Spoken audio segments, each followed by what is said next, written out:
Well, hello there my fine gardening friends. How the devil are you? Well, welcome to what's turned out to be actually a rather beautiful Easter Sunday here in equally beautiful Nova Scotia. As you can see, we've got a bit of blue sky showing after quite a few days of rain and sort of dreary clouds. It's warmed up a bit, so I'm down to my sort of lightweight top, not too cold. And welcome also to what I think is part 2 of my how to build a raised bed kitchen garden. Behind me is one of my old raised bed garden, and I was supposed to start this kitchen garden last year, but I bought all the bits there, as you can see on the side, and I never got round to it, sort of work commitments and hip etc. I never got round to it, so I sort of half did it and then I left everything. So cardinal sin, big mistake. Got lots of sort of weeds growing everywhere, but I've been starting to sort of clear up, and now I'm ready to start my actual kitchen garden. Now, in the first video, I did the design. You know, that's what you always want to do when you're going to do some sort of plan. You want some sort of plan to work to, so that you're not making it up as you go along. So as you can see there, so I've started, this was, you know, one big raised bed. It was a bit too wide. It was already here when I came to the house, but I've started clearing it away. I've got rid of quite a lot of the weeds, but some of the roots are going to be in there. But I flattened most of this first bit out, and that's where I'm going to start the actual garden, just along here. So obviously when you're doing this much sort of woodwork, you want some sort of mechanised saw, whether it be the old circular saw or this sort of chop saw type thing. Just make sure you got all the right gear, and actually knee pads are proper handy when you're getting down on your knees all the time, especially on this stony ground etc. But yeah, just make sure you got all the right gear. You can do it with a handsaw, but it's just going to take you quite a little bit longer. Right, I'm going to get down to this.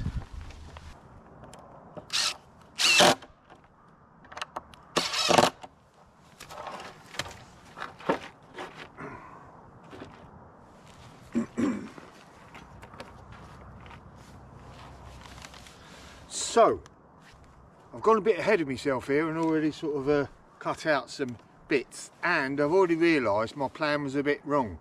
So here's one tip that I haven't used here because of the fact that I've got earth already in the way. It's really a better idea to clear out the site as much as is possible, and then mark it out with chalk or string etc. And then you can get a good idea of whether your plan is right or not. I realised that I've actually I was too far this way, and therefore it wouldn't be in the centre of my door of my greenhouse, so it would look a bit cockeyed if I had the archway offset. So I've got a bit of a fatter bit here, but it's a bit shorter. So there we go, that's no big deal. Right, full disclosure, I'm using treated wood. I have done my research, and I feel that the treat that they use nowadays is okay for food. You can do your own research and make your own decision whether you only want to use hardwood, but it's a lot more expensive for me, so I'm quite happy using this. I have got these brackets, so this is what I'm going to connect it with on the corners, and it's going to be too high, I think, as I've already said. So 2 sets of brackets, and I might do a connecting bit, I might not. I'll see how sort of sturdy it all is once I get the earth in and that. What else? I'm using 1.5 inch deck screws, so they will go in nicely, because this is like just over 2 inches, 2.5 inch wood or whatever, something like that. So there we go. So as you can see, and obviously this is a bit off, so I'm just going to lift that up and sort of connect them in right. But again, if you've got your ground as level as possible, it's going to be a lot easier. So let me just get this first one in. I'm all excited actually getting this going now.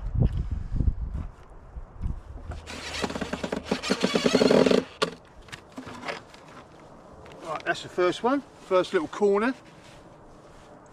And I'll do this, go around, make this first sturdy area, and then I'll come back to you.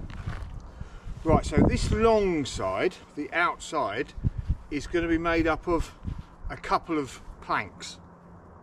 And even if it's even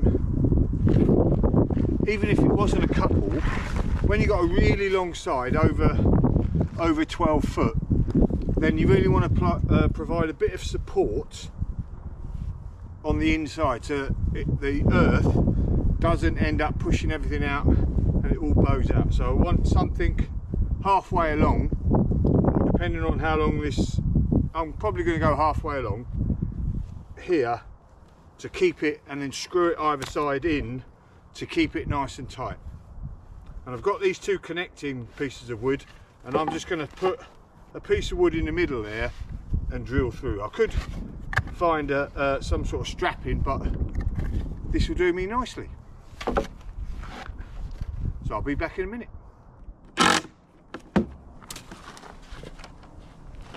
Okay, so I've got me bit connecting these two pieces of wood in. That's nice and sturdy, so that'll keep them together. Now this bit here will obviously prevent the whole thing from bowing out, so that is good. So I'll carry on. Right, so there we go, that's me done for the night. It's gone 7 o'clock at night now, so I thought I might as well wrap up and have some dinner. But I've made some good progress. So as you can see, I've actually got both levels in now, so that is good. And I've put the cross members across there. If you remember, I put the cross members there. That keeps it all nice and tight, and I've sort of screwed them into each other, so it's a nice sturdy now. What I'm going to do next is on this side here where I've got all the earth, I'm going to mostly fill this out now and show you what I do when I fill out my raised bed. So, but that will be for tomorrow, so see you in the next scene.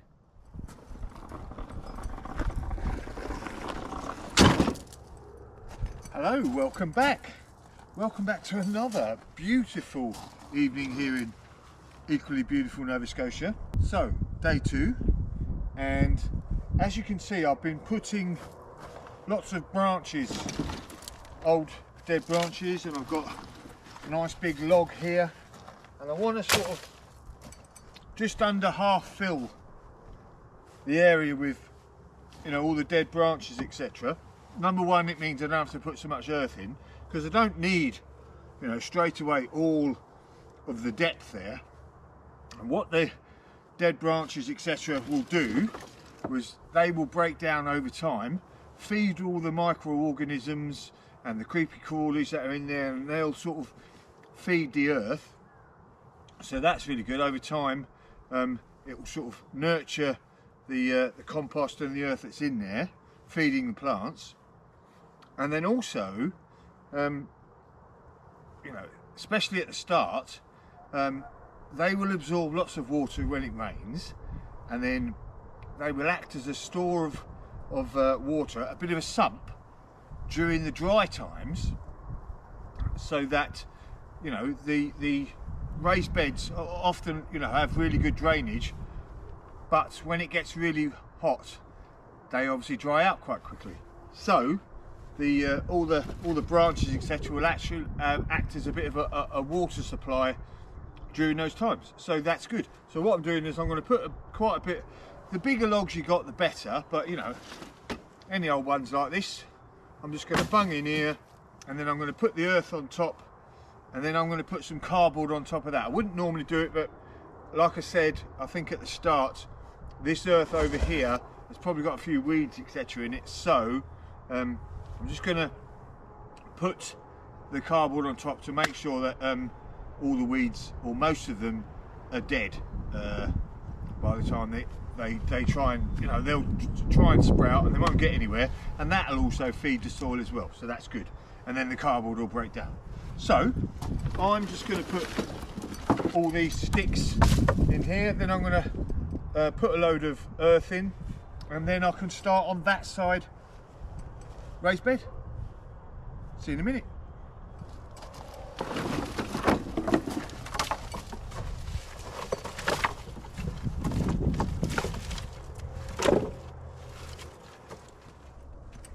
Okay, so I have filled it sort of halfway up with earth from over there, and now I've just put this cardboard over it.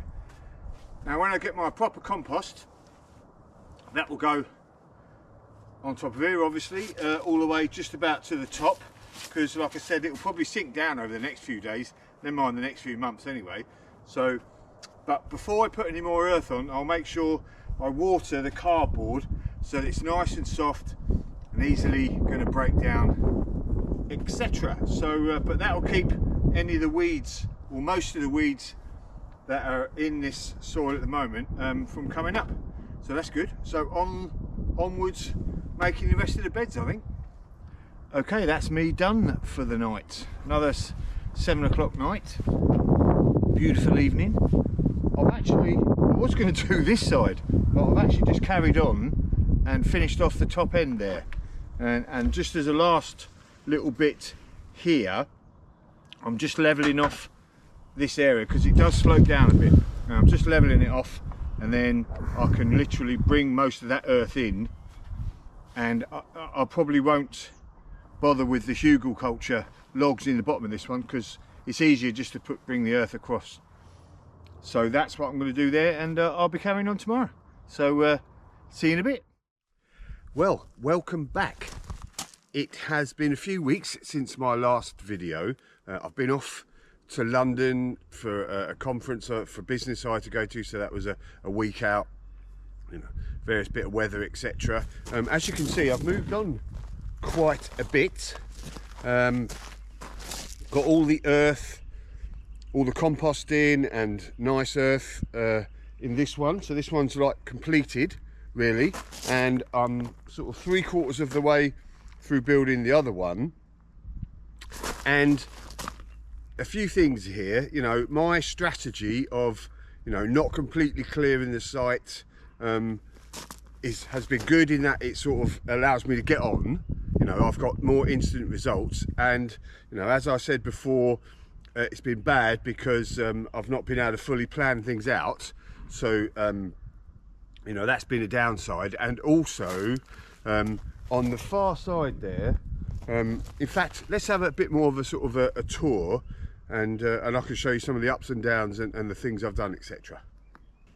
So as you can see, you know, this one's all complete, and it's got some nice soil in here now. So this is really good soil, and that was from the bed that is over there. And you know, and I've nurtured that soil with compost from you know, my compostarium and seaweed, etc.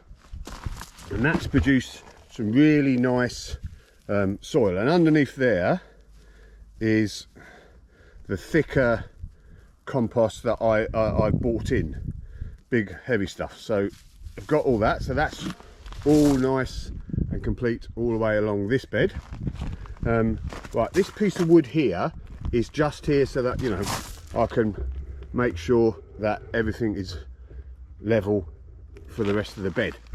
So I'll be taking that off. So like I said, 3/4 of the way through there, and I've put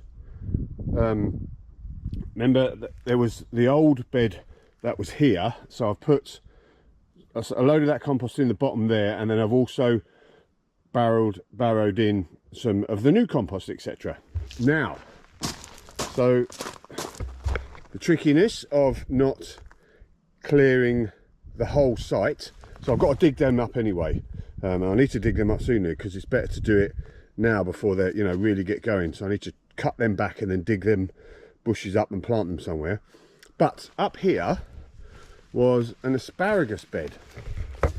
Now, I've nearly cried actually digging this up. You know, the asparagus can grow for like 20 odd years, etc. So, but you know, I needed to sort of get it out of the way. But how tough! I didn't realise. I knew the roots went down quite a long way, etc. with asparagus, but check this out. The roots are amazing. Just, you know, that's not even half of them. I'll put a load of the roots in here. You know, and I've dug a load of the asparagus up and put them in another bed, and hopefully that will be okay. But this has been tough, digging this lot up. It's been really tough, and you know, I've still got a long way to go to get this, because the bed is going to come out this way. So, well, I want to dig this lot up, and then I'll leave the rest of it again in there like that, and I can use the most of that compost. And then I've got to clear that area over there. But yeah, so that is the downside of not clearing your area first, is you know, you get the immediate results, but then you still got a lot of tough work to do, and it sort of gets in the way of making it perfect. Now if this was a customer or something, I would have cleared the whole site and made it all nice and planned out how I wanted it. But it's coming along, so my next bit now is, like I said, is to clear all this away, and then I'll bring the bed out to finish it off. And then it'll be on to the archways. And I've got a little bed to put in the middle. Whew, it's going to go on forever.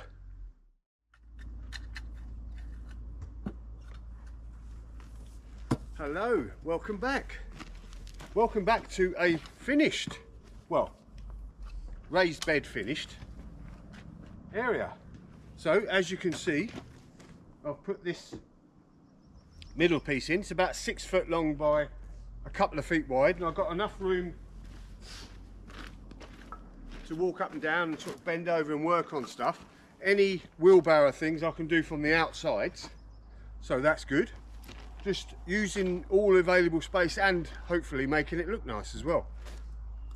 So as you can see here, I'll finish this bit here and put all the nice soil on top. That big pile there, I'm going to make another bed in the on the side there, so I'm going to put a lot of that pile in there, and then I'm going to spread it around the garden as well. So that's good.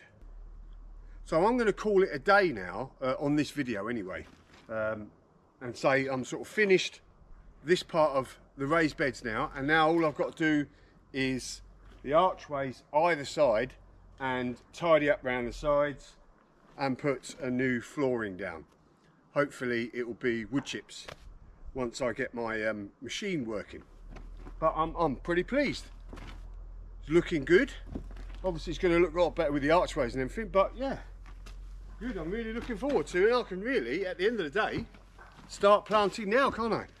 I've only put the compost in the middle bed, not the nice sort of soil, because I'm going to be going flowers in that bit there, so I don't need it as nice and fine as the topsoil for the veg, etc. Bit more hardier plants, aren't they? Herbaceous plants. So that'd be good in there, and I might have some sort